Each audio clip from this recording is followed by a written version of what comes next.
Where are you? Today, I've got a story that might just make you reconsider your life choices, or at least your decision to be here alone in the dark. But before we dive in, hit that subscribe button. If you don't, I might just show up at your door to tell you the story in person. All right, let's get started. My name is Wei, and I've never been one to believe in the old traditions that people here hold so dear. Growing up in this small village, I always thought the tales of spirits and curses were just stories to keep children in line. Even as a man, I found myself dismissing most of what the elders said. But then, I got married. She was a kind woman, gentle in her ways, but our marriage wasn't what I expected. We argued often, and I was hard on her, always finding fault in what she did. I wasn't the easiest man to live with, and she struggled under the weight of my expectations. Then, just a few weeks ago, she took her own life. I found her hanging in our home, and to be honest, I wasn't as shocked as I probably should have been. It was as if a part of me had been expecting it. In this village, when a woman dies like that, people talk, but no one was really surprised. They knew how things were between us. Here in the village, there's a custom for situations like this. They call it one night with the dead. It's an old practice, something the elders enforce to make sure that justice is served, even if it's in a way that the living can't quite understand. The idea is that if a man's wife dies under suspicious circumstances, he has to spend one night locked in a room with her body. The villagers believe that if the husband had any part in her death, her spirit would make itself known during that night. If nothing happens, then it's assumed she's forgiven him, or he's innocent. I thought it was all nonsense. They told me I'd have to do it, and I just laughed. How could spending a night in a room with a dead body prove anything? But the elders were firm. They said it wasn't about what I believed, it was about what the village believed, and there was no getting out of it. My friends, who were always quick to brush off these old customs with me, seemed uneasy about it. But still, they agreed to help set it up. They weren't about to go against the elders either. When the night finally came, they tied my hands and led me into the room where her body lay. The room was dark, only the faint light of the moon filtering in through the small window. They left me there, locking the door behind them, and suddenly, the reality of it all started to sink in.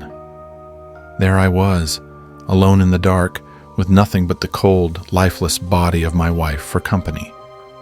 At first I wasn't scared. It was just a body, I told myself, nothing more. But as the minutes ticked by, the silence grew heavier, more oppressive. I could hear my own heartbeat, loud and erratic, as if it were trying to drown out the silence. I kept my eyes on the body, covered in a white sheet, trying to convince myself that it was just a tradition, just something I had to get through. But the longer I stared, the more my mind started playing tricks on me. Every creak of the floorboards, every whisper of the wind outside felt like something more. My eyes played tricks on me, making the shadows seem to move, and the air grew colder, almost unbearably so. I wanted to look away, to close my eyes and block it all out, but I couldn't. I was frozen, my gaze locked on that still form beneath the sheet. Then, just when I thought I couldn't take the silence anymore, I heard it. A sound, soft at first like the rustling of cloth. My heart nearly stopped. The sheet on her body began to shift, slowly, almost imperceptibly, but enough to make me hold my breath. The room felt even colder, and my skin prickled with fear. This couldn't be real. It had to be my mind playing tricks on me. But then, the sheet moved again, more deliberately this time, as if something beneath it was trying to rise. I stood there, frozen, as the sheet continued to move. My breath hitched in my throat, and my eyes widened as I watched it slowly rise, almost as if she were trying to sit up. My rational mind screamed that it was impossible, that it had to be the wind or some trick of the light. But deep down, something more primal took over, a fear I couldn't shake. I wanted to scream for help, to pound on the door and demand they let me out, but my pride wouldn't let me. I wasn't going to give the villagers the satisfaction of seeing me scared. So I just stood there, every muscle in my body tense, waiting for something, anything, to happen. The silence was deafening, broken only by the sound of my own heart hammering in my chest. Minutes felt like hours as I stood there staring at the sheet, waiting for it to move again. But then, just as I started to convince myself that it was all in my head, it happened. The sheet fell away from her face, revealing her wide, glassy eyes staring straight at me. I gasped, stumbling back, my legs nearly giving out beneath me. Those eyes, they weren't just lifeless. They were accusing, burning with a rage that seemed to reach out and claw at my soul. That's when I heard it. A low, guttural sound, almost like a growl, coming from deep within her throat. My blood ran cold, and I could feel the sweat pouring down my back. My wife's body, once so still, was now moving in jerky, unnatural motions, as if something was trying to control her from the inside. Her head tilted to one side, then the other, her neck cracking with each movement. I was rooted to the spot, unable to move, unable to tear my eyes away from the horrifying sight before me. Her mouth slowly began to open, wider and wider, until it was unnaturally stretched, as if she were about to scream. But no sound came out, only that awful growling noise that seemed to fill the room, echoing in my ears and drowning out everything else. My mind raced, trying to make sense of what I was seeing, but there was no logic, no reason, only fear. And then, her neck began to stretch.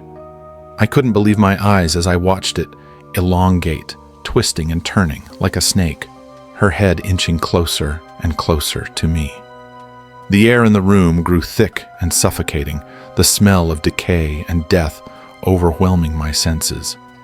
I backed away, my legs finally responding to the terror that had seized me, but there was nowhere to go. The room was too small, the walls closing in around me. Her head hovered inches from my face now, her breath cold and rancid as it washed over me.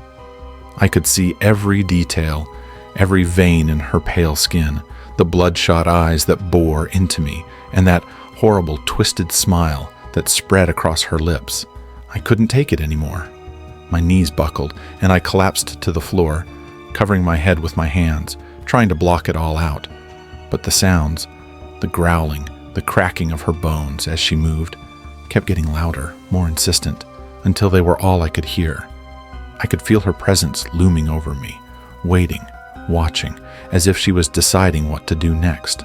Suddenly, the door burst open, and I heard the voices of my friends, panicked and shouting. They rushed into the room, and for a brief moment, I thought they were here to save me. But then I realized they weren't looking at me.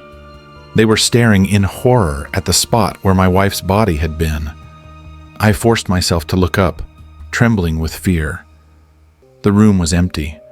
My wife's body was gone, and all that remained was the crumpled sheet on the floor. My friends stood frozen, their faces pale, eyes wide with terror.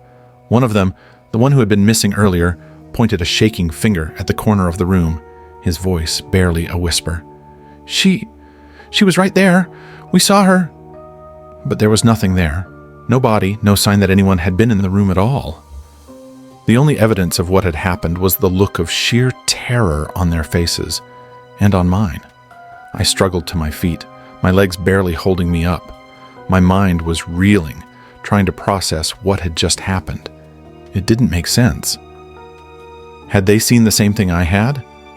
Had we all been victims of some terrible hallucination? Or was there something more sinister at play?